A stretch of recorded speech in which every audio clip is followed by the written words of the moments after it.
Okay, so what we're going to do in this video is we're going to take a little bit of what we've learned in the other ones to help to diagnose through a circuit that we have a customer complaint on. Okay, got the switch. So what do we have here? We have the fuse box, okay, with the fuse. We have a basic switch. We have a basic light bulb, wires connecting to the switch, to the light bulb, from the light bulb to ground, okay? I've drawn a resistance here because what we're gonna have on this one is a bad ground, okay? Bad ground connection. This one here, same thing, fuse box, fuse, okay? We have our switch, same switch. This one here, I've drawn a bad connection on the switch. So the switch is not connecting properly. So we have a resistance in the switch. There's our bulb, and there's our good ground, okay? So one has a problem after the bulb, one has a problem before the bulb. Obviously, you don't know that. The customer comes in and says that bulb is dim. You have no idea what the problem is. You just know that that bulb is dim. So you turn that bulb on, right? Obviously, what we're going to do is we'll close the switch, and we would close that switch, and we would look at the bulb. So let's do this circuit first. So you're going to close the switch, activate that bulb. Let's say it's a glove box. You open the glove box door, and there's a little light inside. Okay, one bulb, one switch on that little glove box. When you close it, okay, there's a little light inside the glove box so you can see your stuff when it's dark. Okay? And that bulb is dim. You confirm it. Step number one, always confirm the issue. You got a noise, customer says there's a noise, there's a vibration, and whatever, you take it for a drive. Okay? You always confirm the issue. On this, we're going to confirm that that electrical component works properly. How do we confirm a light bulb works properly? We make it come on. Hit the switch, open the glove box door, look inside, you go, yeah, I think that's dim. I don't know for sure because I haven't really, this is a certain car, I don't know how bright that bulb is. So what's step number one? Easiest thing. So when we're looking and diagnosing electrical circuits especially, you want to do, and it's almost with every thing, you want to do the common problem, okay? You want to work easy stuff, and then you want to go to hard, okay? Always do it in that. Common problem, okay? When you got a light bulb that's not working properly, 99.99% of the time, it's the light bulb, okay? You don't take your multimeter out. It's easy to, but you don't need to, okay? So you take that light bulb, pull it out, look at it, look at whatever you do to a light bulb, stick a fresh one in. You stick a fresh one in, because again, most times when a headlight's burnt out, not working, tail light's out, it's the bulb. And stick a bulb inside. And you put a new bulb in and you go, yeah, no better. Okay, so now we need to come out and now we need to get our multimeter in here to start diagnosing this circuit. Okay, so multimeter is like any other tool you're going to use. You don't come up and start taking readings unless you're going to know what that reading should be. Should have a good idea on it, okay? And you don't know where you're going to take the readings from, and you should even have an idea what I'm going to do if and when I get a certain reading. It's just like a tire pressure gauge. You put the tire pressure gauge on the tire, you look at it, then you don't go, 30, what do I do? You knew what you were going to do before you put that tire gauge on. You go 30, well, this tire needs 32, I'm putting 2 in. You get, and you look and you go 40, oh, there's too much, I'm going to let some out. The voltmeter is exactly the same. You're going to take the voltmeter and we're going to use the voltmeter to check what's happening. Volts is the most common one we're going to use. We don't measure resistance. We don't even need to measure current. Who gives a crud how much current there is? and we don't need to know how much resistance that bulb is. The voltmeter is going to help us determine where the problem is within the circuit. Now, rules of a series circuit. All voltage is used up. So we start with how many volts? We're going to say we start with 12 volts up there. And we know at the end there should be 0 volts. And that 0 volts, the 12 volts gets used up in the circuit. And in a proper circuit, and here I'll just draw it, okay, we should have one resistor.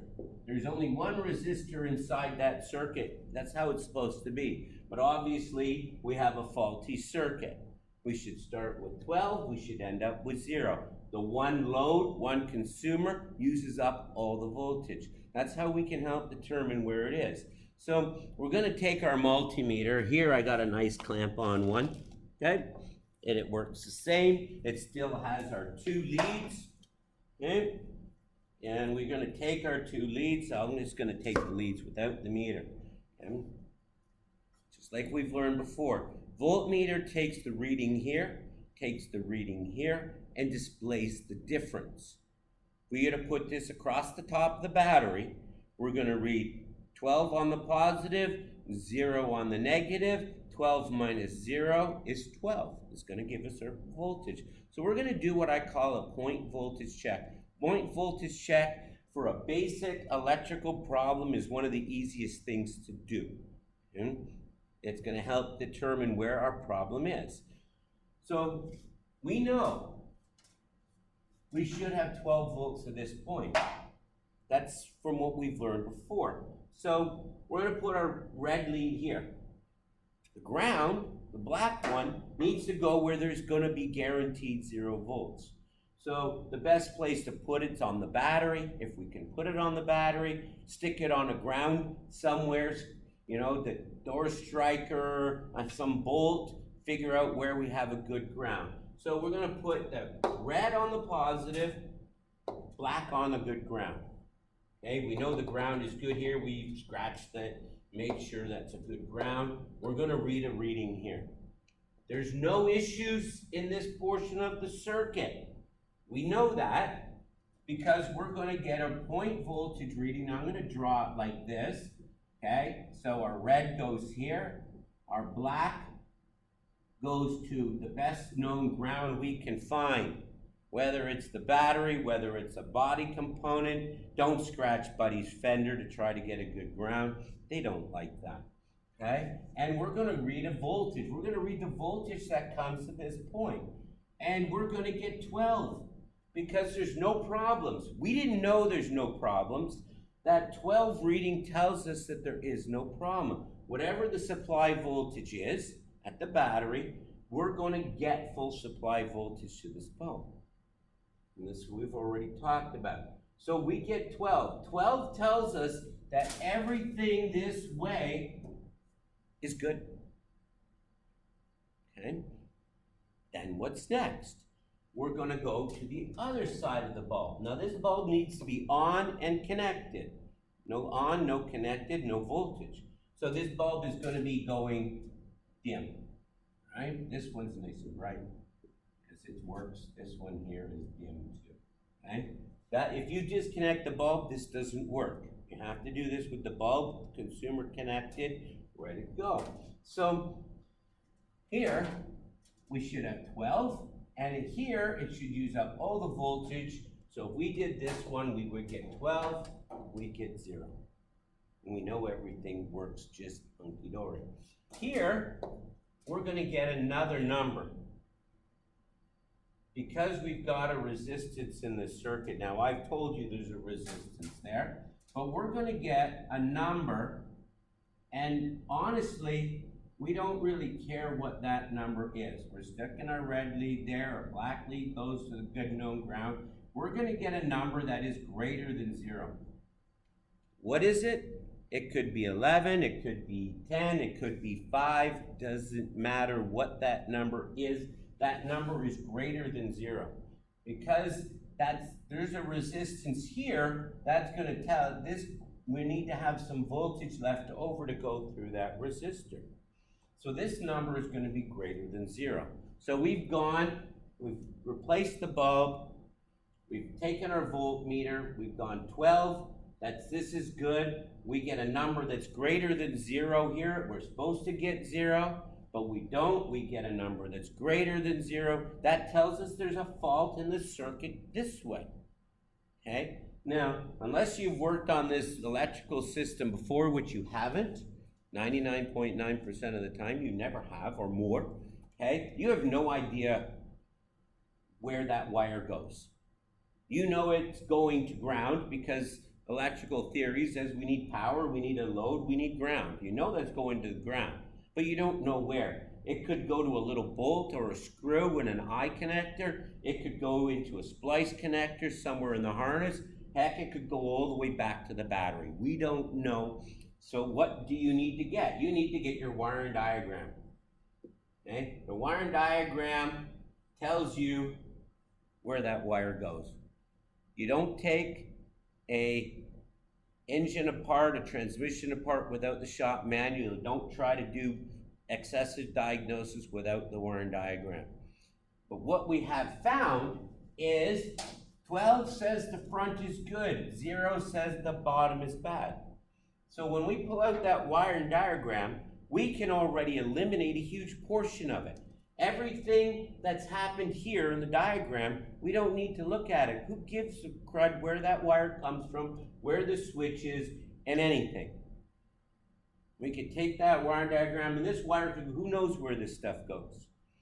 Okay? Our issue in this wiring diagram is from this point to this point.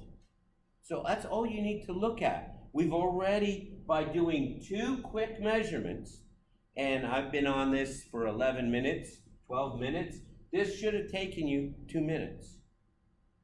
Depending on how accessible that bulb is, obviously. If you had to take a whole bunch of trim apart, it's going to take you longer. But you being a new bulb, nope, no better. We come, point voltage here, point voltage there, and then it goes 12. We go greater than 0.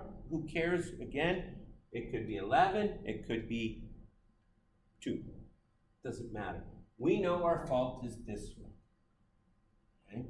Now, the next point, so we know we need to find the diagram, find out where this stuff goes. Okay? Now there could be one straight wire to ground, or there could be a bunch of multi-plugs in the middle. You could have multi-plugs, connectors, who knows what's going there. The engineers do all sorts of fun stuff for us. Okay?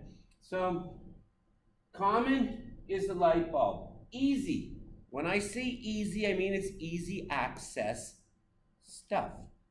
We're talking about a glove box light. Okay? So say this thing here grounds over by the fuse box by the driver's side. Okay? They decide to run the wire over there. But there's 2 multi-plugs somewhere under the middle of the dashboard. Do you want to have to tear the whole dashboard apart to try to find those multi-plugs? When this ground is easy to find, where this wire is easy to find. No. You want to go, and if that means skipping some parts, you skip some parts in the middle. Never tear half a car apart to find something, because if you say you tear half the lower dash apart to find that multi-plug, and there's no problem, you've done a lot of work for nothing. Okay, that could be under the other side or under the center console. Okay, and then this could be somewhere else. Find the easy spot by looking at the wiring diagram, trying to find out where it's easy to find things. Okay, and then you go from there. Now that's customer pay. If it's under warranty, you got to find the exact problem. So there's depending on how much you want to spend and how hard it is to do the diagnosis, who's paying, you need to base your diagnosis on that point. Okay? So there's a multi-plug at this point. When we find that there's a multi-plug at this point that's really nice and easy to find, these ones, on this car, these are easy. There's a plug, there's a plug, there's a plug, and there's a ground. We're going to use that these are easy to find. So, just out of just to make things easy for us, okay? So there's a plug, there's a wire that's accessible, and then there's a ground connection. So this is a ground, we can even, maybe there's multi-grounds in there. So we're gonna continue with point voltage checks. Point voltage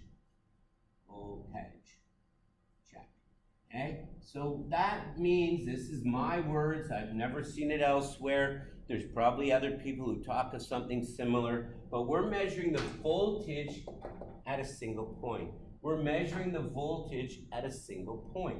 So point voltage, this is where it's coming from. This is how we're diagnosing the circuit nice and easy. So black wire goes on the good ground, wherever it is. Then we're gonna measure the voltage at a set point. We're gonna measure a voltage at a set point. Measure a voltage at a set point.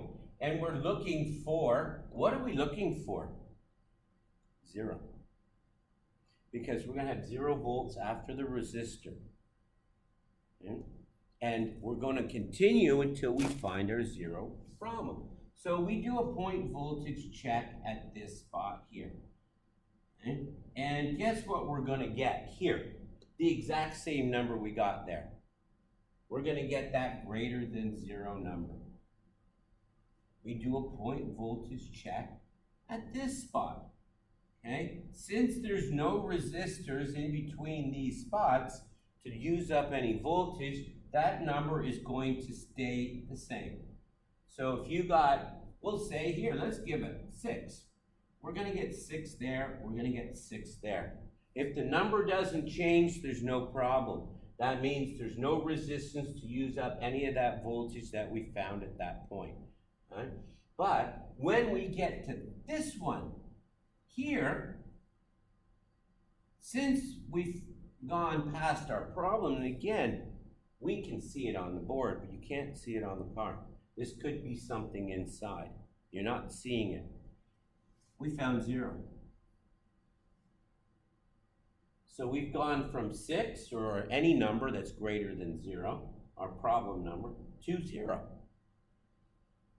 0 means that there's no more resistors. 0 means there's no more resistors.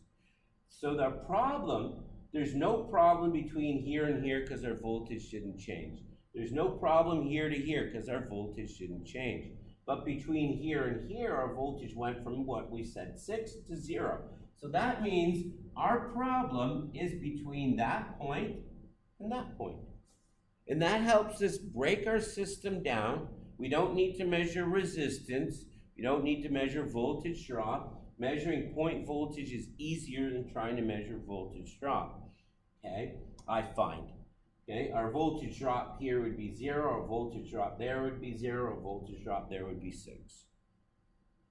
Okay, but point voltage, we need to find 0. 0 tells us the circuit is good from that point on. And what's what we're looking for? We want to narrow down the point where the problem is. If we would have gone to there first, we would have got our 0, and we would have known our problem was from there to there. Depending on the car, you might want to, that's easy. If that was easy, these were hard, you would know the problem is from there to there. But we didn't, we went through the circuit, 6, 6, 6, 0.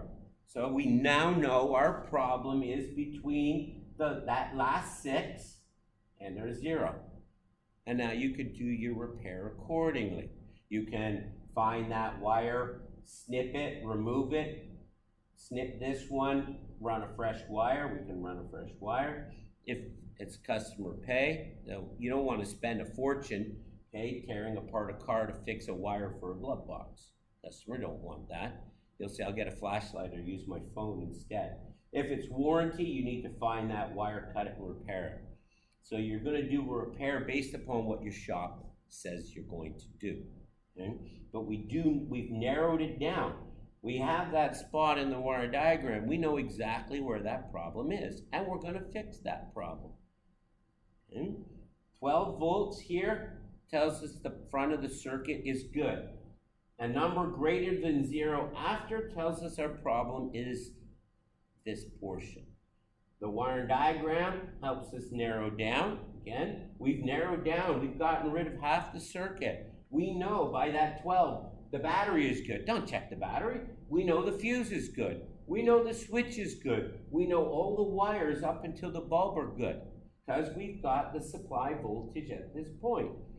The 6, or any number greater than 0, tells us our problem is on this portion, and we need to diagnose accordingly until we find 0.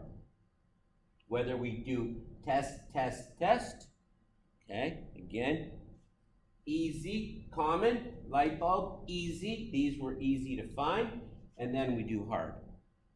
Depending upon how hard these were, we could have skipped it, gone straight to there, said, yes, we know that, okay, here down is good. We can snip the wire and run a fresh wire up to here. Snip that, and run a fresh wire to there. Depending, again, warranty, customer pay. How good is that? All right, again, these are behind the dashboard. Customer is not going to pay 3, 4, 5 hours for you to tear apart his dashboard to fix his glove box light. You'll be able to say, okay, I know the problem's on the ground side. We know where we need to diagnose, and we need to know how to fix it and what we're looking for. 12 is good.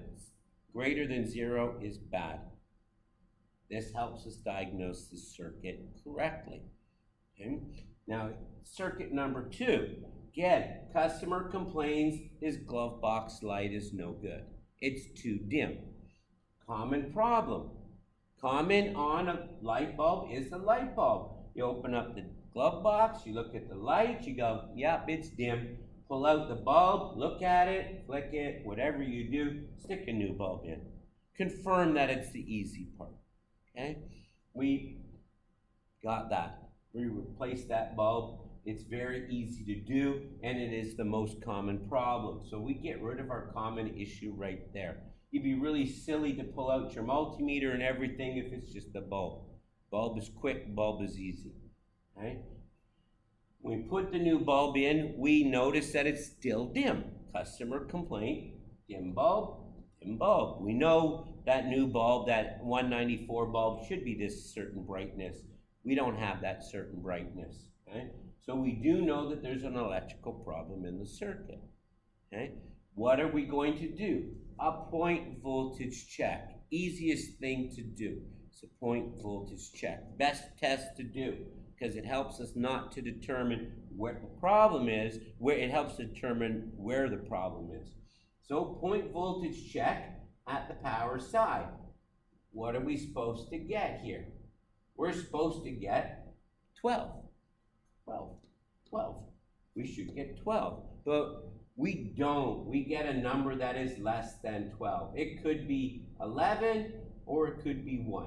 And who knows what it is? It doesn't matter what it is.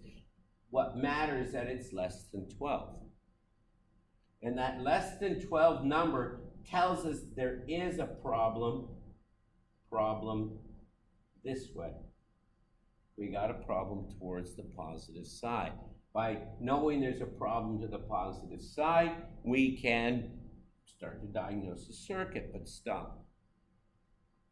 Always check the ground side. Okay? Always check the other side just to be on the safe side, because just like any other circuit on the car, anything else on the car, we can have multiple problems. This car could have a bad ground as well. And if we have a bad ground, we will have a problem there. But on the ground side, we get 0. Now remember, very important, unit has to be on, unit has to be connected. You pull that bulb out, it's not going to work. If you've got it turned off, it's not going to work. The power has to be going to the unit has to be on, okay?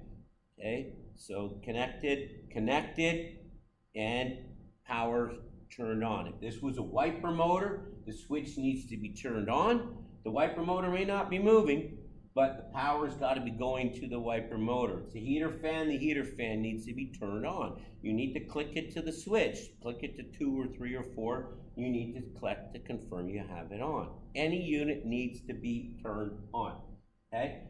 So we've determined that there's less than 12. So that tells us that the problem is on the power side. Okay? and that we've got our problem forward there. Now we've got less than 12, not completely 0. Let's give it, we got 7. Okay? If you get completely 0, then you have maybe the fuse is burnt. Maybe the battery wouldn't be flat because you drove the car inside. You're not going to check the glove box if you couldn't even start the car. But we've got 7. That tells us the fuse isn't blown. So do we need to check the fuse? No. That'd be silly. Okay? So we now have to pull out the wiring diagram, just like we did before. Here, when we had this customer's car, we knew that the problem was on the ground side. Here, we know the problem is on the positive side. So do we have to look at the wiring diagram after the bulb? No. You go, there's the bulb on the diagram, power comes from this way, ground goes this way. Who cares where the ground goes? We know the ground is good.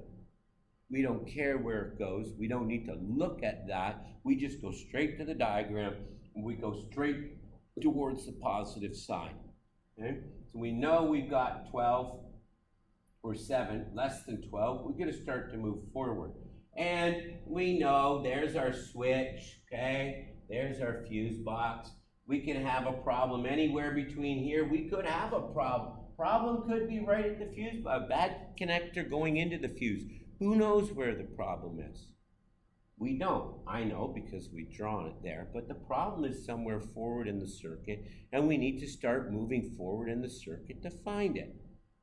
And we do it by doing point voltage checks. There's a nice multi-plug here, and we still get our 7. So we know our wire from here to here is good. Then we go, okay, next thing is our switch. So we can go to the wire coming out of the switch, and we still get our 7 or our less than 12, whatever that number might be. And we go to the plus coming into the switch, and lo and behold, we got 12.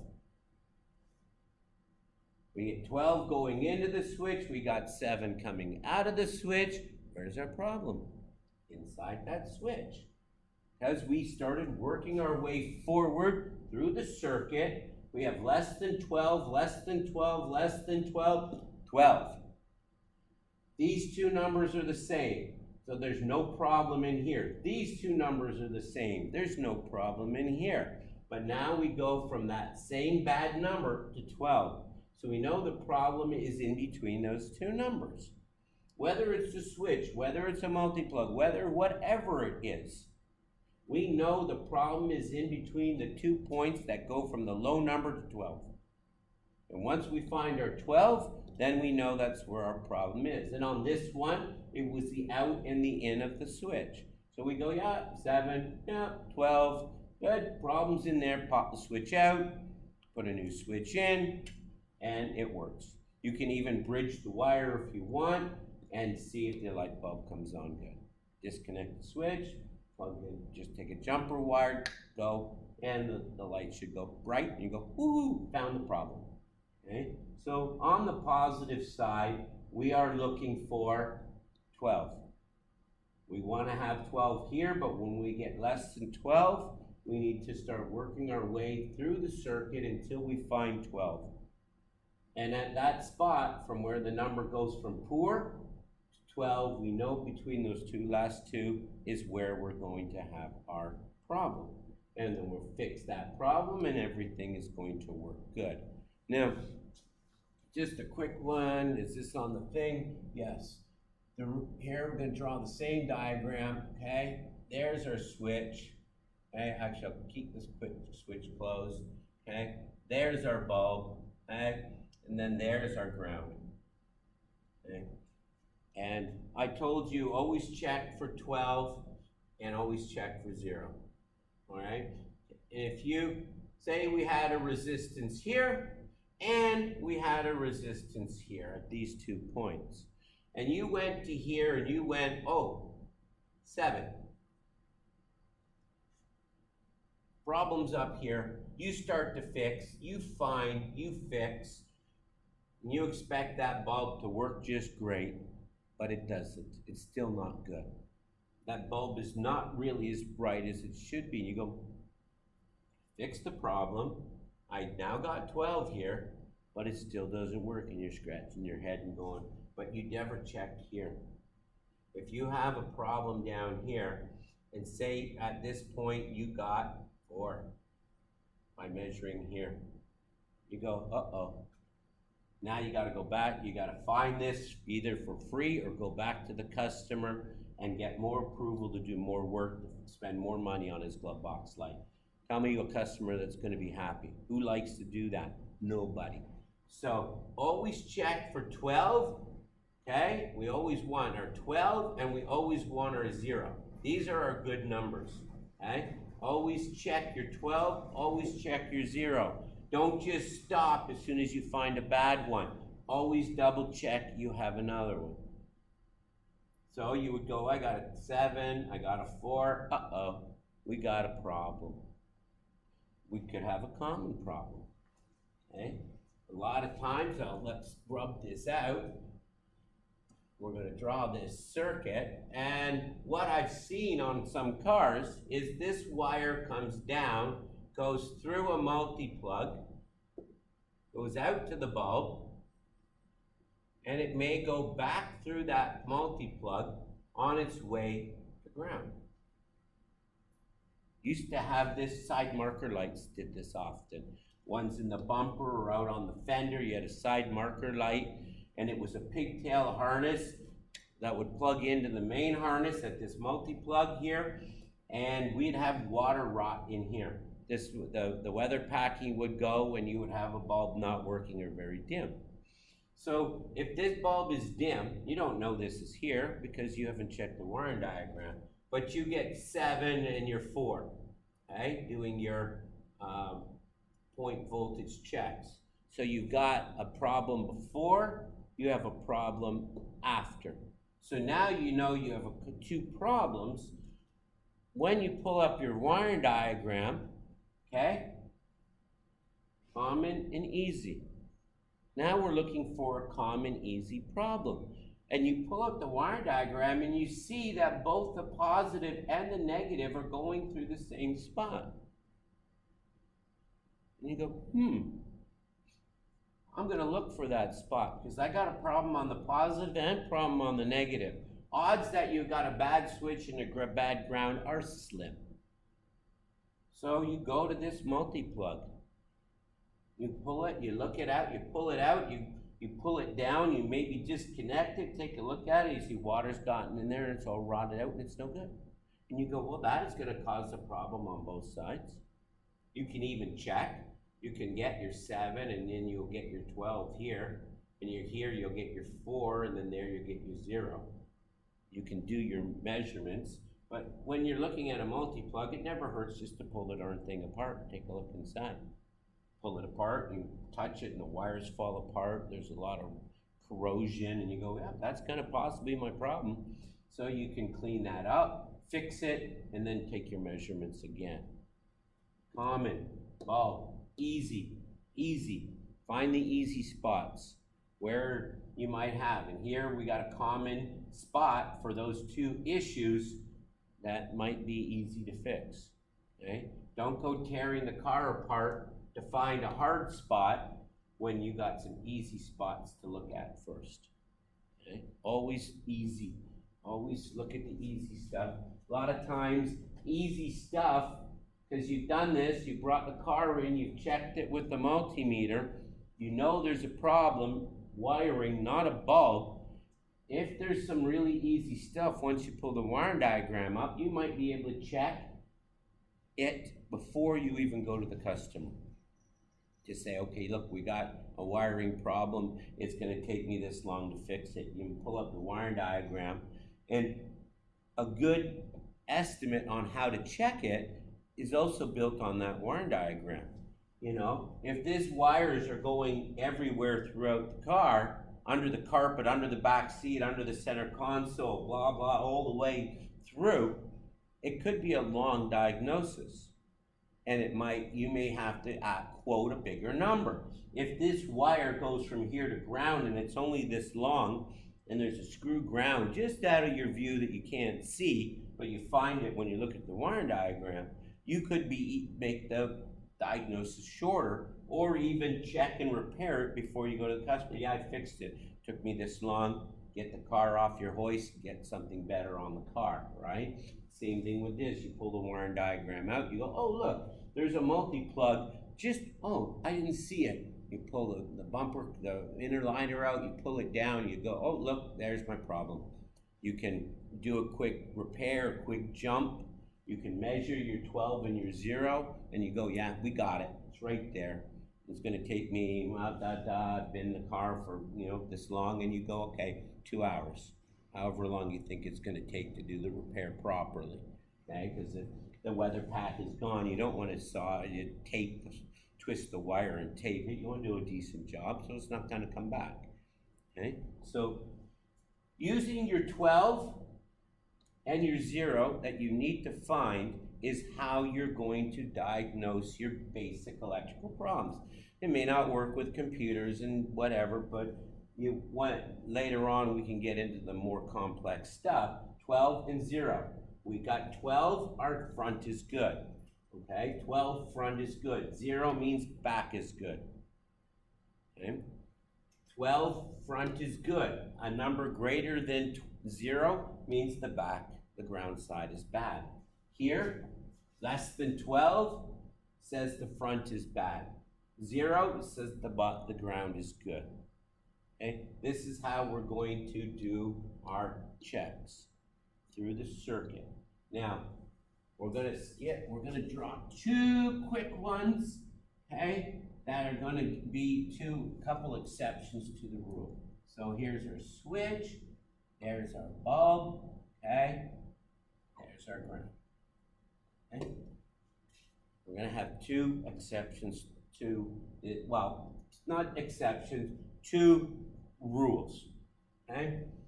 You measure here, we should get 12. We get exactly 0. Exactly 0. Not 1, not 2, not 11, 0. If we don't get any number, we get completely 0. That means there's a complete break in the circuit somewhere. Could be the switch isn't working, could be the fuse is blown, it could be a break in the wire somewhere. Exactly 0 means the circuit is completely broken on the power side. Okay, complete broken on the power side. Okay, so exactly 0, write that down, means that it's a break complete on the power side. Okay? If you get 12 and you get 12. So the same number coming in and out of that bulb. Bulb's not working, you get 12, you get 12. Obviously, there's no voltage drop. That means you have a complete break on the ground side. Okay? So you got a complete break on the ground side because the 12 is coming through, 12 is coming through. 12 would actually be right up to the break. We've got an open circuit, voltage goes right to the open circuit. It goes through that bulb like it's not even there. We have no voltage drop. Remember, we need to have current flow. That's the rule of series circuits. We go back. We need to have current flow to have voltage drop. We have an open circuit. We have no current flow. We'll have 0 voltage drop. Okay? So if you have same voltage on both sides, that means the ground is broken completely. Okay? And third rule, third one, if you get 12 and 0. So this unit ain't working, whatever, the bulb isn't working, you get 12, you get 0. That means this unit is kaput. You've got an open circuit in the middle, and that unit is completely broken. So let's say it's a heater fan. The heater fan ain't working. You go, you check 12, you get 0, that means that heater fan is broken inside. Okay? That bulb, it's a bulb, it's a heater fan, it's whatever unit. You get your full 12, you get your full 0. Okay? That means the full supply, and that means you've got a break in this, you have a break in here. It's open circuit, okay? So remember, 12, 0. If we have less than 12, the problem's up. We have greater than 0, the problem is down. And then we have those three others that make things okay? If we got 12 and we got 12, okay, and that unit is not working, we know we got a complete break, and that's what we're looking for. It'll help us maybe determine where that is. We got a broken wire. We got a broken connector. We have something, the wire is completely broken. So when you're doing your visual, you'll see a completely broken thing. If you see the wire and it's connected, you pull on it, it's still good. It's not the problem. You're looking for a complete break. This ground connector rotted right off, and this wire is just hanging in the air. Okay? You know, there, oh, look I found the wire hanging in the air. That's probably your problem. Again, common, easy, then the hard stuff. Always use the wire diagram. Use your 12 and 0 to eliminate half or a portion of that wire diagram, wherever that is, okay? Work through it until you find the number that you're looking for. Systematic, easy first. Skip components, if required, to get to an easy spot.